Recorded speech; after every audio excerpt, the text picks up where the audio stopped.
week, because again, we went through almost 3 hours of lecture last week. It was a lot, so I understand that. So tonight, for those that are just coming in, I'm not going to lecture very much, but on this, since it was kind of a major point that we covered, and I have a feeling I'm going to answer this thing about 1, 2, 3, 4, 5, 6, 7, 8, 9, 10, 11, 12, 13, 14, 15, 16 times if I don't cover it now. So I'm going to cover it right now. So what you got going on here is I have this view right now. Now, one of the things I did is I just turned on this section marker. So if I go to VG, back to here, and if I see that it is not turned on, then I can turn it on. And this is where we went and did that. So again, this is a toggle. If I pull this over to the side, by the way, that's a way to check it too. You just pull over to the side, because when you click on it, it's going to hit the apply, it's going to disappear. So it gives you that visual on that. So if you ever want to just kind of like see what's happening as you're working, I can click on sections, nothing happens, but you hit apply, and there it is. Okay, now, this is what is universally known as a section marker or a section detail marker. And what this is doing right here is it's saying like, okay, if you are looking in this direction, what are you going to see? If you cut the building right here. If you cut the building right here, what would you see? And that's what it's doing. So when you draw your section, you have to think in terms of like, okay, what would I want to see and how would that look? So let's take a look at how this one looks. So I've already put this on a sheet. We did that last week. And it created this thing called wall section. Now wall section creates this view right here. But let me show you, but this is all looking really nice. And then we saw how we did this by going in and pulling out our different blocks that are all in our content.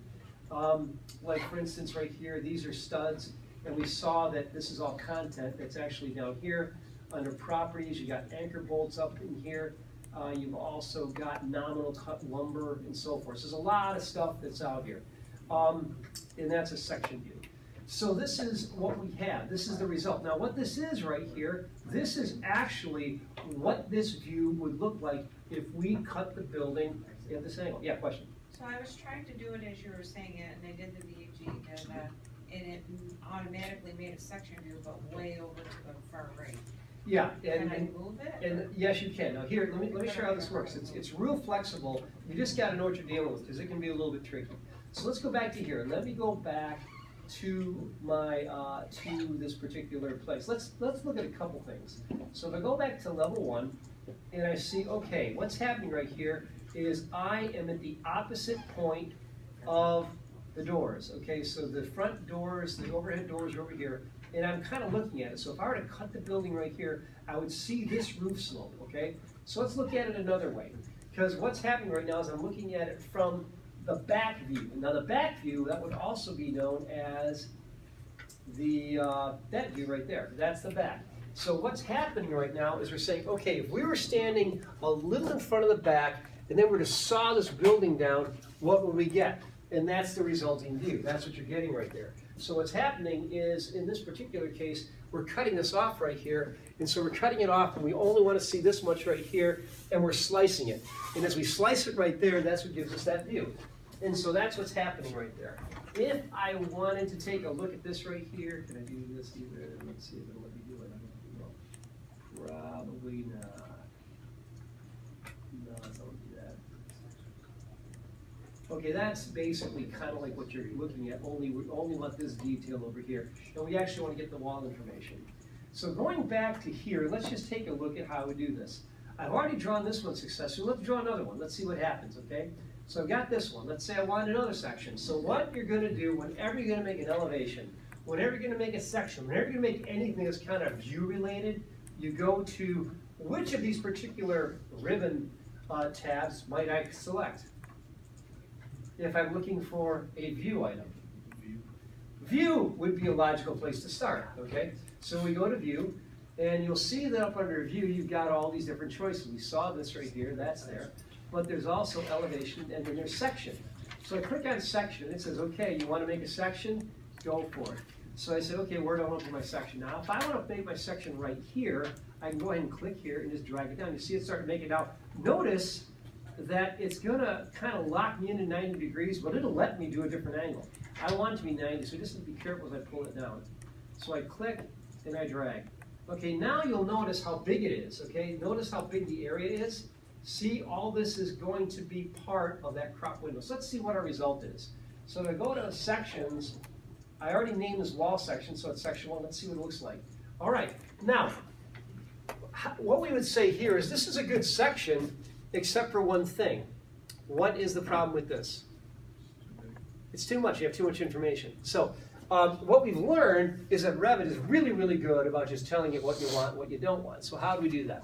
Well, there's a few different ways to do it. You'll notice that there is a window out here. Okay, that's a crop region. So 2 different ways you can do this. What we'll do is we'll just go ahead and grab it here. So I'll go ahead and click on here, and then you'll notice these little grips here. And just take it and drag it right around to there. Okay, looking a little more reasonable though, isn't it? And just go like that and kind of pull it off this way. Okay, and then there we go. So now that's looking pretty good. And then what I would do is I'd go ahead and I'd say, you know what, I do not want, I want to go ahead and just keep the fine view. I want to make it hidden view. And I want to make this thin the lines down. I've also got this wall right here. I'm actually getting some information that I don't want there. So let's see here. So what I would do is I could then change where it's actually cutting. Okay. Now, since I already have this on my other one, it's going to make it a little bit obnoxious. But what I would do right here is I take this and I just go ahead and I could pull it down like this. Pull it down right to around there. That way I'm not going to see that door anymore. Okay. And so I kind of made it really, really teeny tiny, but if I go like that, it's essentially mimicking what this one is over here. So essentially, you want to copy this one. If you take a look at this, you see that one?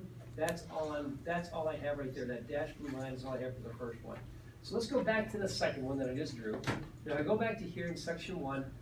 That's going to look, let's still look like I got some detail I don't want. Okay, and the reason why is because it's too close to the other one. So let me see if I can't fix that by going to, looks like it's still getting this right here. So let me grab this, and it looks like it's still getting that. So let me pull it off just a little bit to see if it likes that a little bit better. And let's see how it looks now. Okay, see, that's looking pretty good now. Now once we got that, we got a good starting point, okay? Now on this particular one, if we take a look on our sheet, do I keep a level information on there? Take a look at your detailed view and you tell me your section view. Do we need the level information on this view? Yes. No, we don't. So how do we turn it off? Why not? Oh, not that one. VG. All right. VG, and we go to annotation because this is annotation.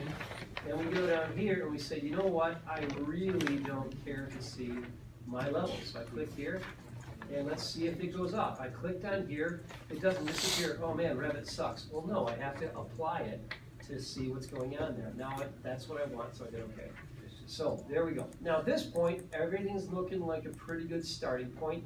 And then here's the other thing. Whenever you're dealing with Revit and you're dealing with these kinds of views, you'll see that there's that window around there. And that's what's called a crop view. Okay, it's cropping it. And if we go like that, or go like that, it's going to crop the view to wherever we drop the cursor. Okay, now that being the case, that's going to allow us to change that around. Now down here at the bottom, there's a visibility thing, and a few of you have asked about it. I can hide that crop region, which means it just disappears. Now let me ask you this. On the section I gave you, is the crop border visible or invisible? It's invisible. So if it looks like this, what do you want to do? This little icon down here, see my cursor is down here? It's at the bottom, it says hide crop region. And there's a light bulb over a crop, okay? So that's how I turn it off. And then over here, I can actually say do not crop the view at all. And that says, okay, well, forget the whole thing, forget the whole crop. Well, if it's doing that, that's no good. So I want to crop it, and if I need a little bit of guidance, I can turn that on or turn that off. Okay, so now once I have this, I've now got a pretty good section. We talked before about some things you can do. Yeah. So once you do that section, it automatically over in your project browser creates wall section? Yeah. No, it'll call it section 1. Yeah, mine says, if you look at mine right here, it says section 1. Is that kind of messed up on the side? Is yours kind of messed up? Yeah, no, it's kind of red on this side. Okay, make sure what's going on with that. I could change in the circle for the section I got backwards. How do you change what now? Is there a number or something on that question? Where? In that little bubble that says section? you mean on level 1 or where? Yes. Okay. Oh, right here, yeah, that doesn't get named until you put it on a sheet. Oh, okay. Once you put it on a sheet, that means you just drag the view onto a sheet, it takes on the number that's on the sheet, and your sheets are already there, you just gotta drag the view onto it. Okay, so that has been created. Now, the next thing you would do, just to review this, because we went over this last week, is, okay, I need to put in some information. Now, a few things. Now, when you're doing these views, you kind of need to cheat a little bit, because Revit is really good, but there is a thing in Revit called level of detail. And when you're talking about level of detail, you can go really deep with Revit. However, you can't go to the finest level of detail. Revit, there's several different levels of detail that are discussed, and one of them is, like, I think 5 is the highest level, and Revit goes to about a level 4 or a 3, and so it's not as deep as some others might be. So looking at this, what I had done last week, just to kind of like go over this, what I had done is I had gone ahead and begun to create this. So if we continue to look